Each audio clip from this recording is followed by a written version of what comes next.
साक्षीगोपाल स्थित विवादीय जया होटेल रे गोमांस अजनातरे खाइबा जानी शुद्धि होइछन्ते दुई युवक।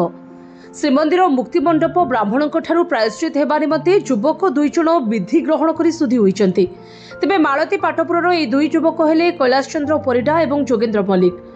तेबे उभय नंडा होई गोबर पानी पी पवित्र नरेंद्र पुष्करणी रे स्नान करी श्रीमंदिर जाई महाप्रभु श्री जगन्नाथ श्री लोकनाथଙ୍କ दर्शन करी मुक्ति मंडप रे क्षमा प्रार्थना करी प्रायश्चित करिसेंती।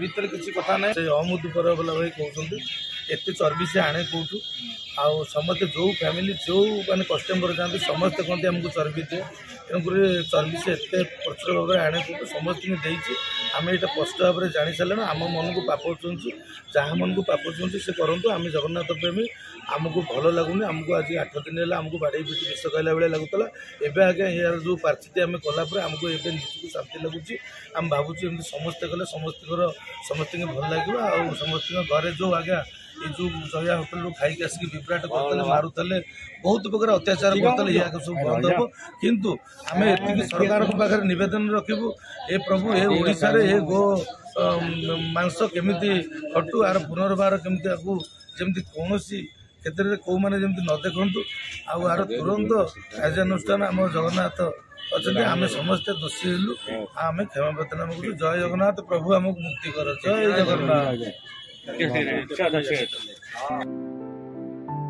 रिपोर्ट जे न्यूज।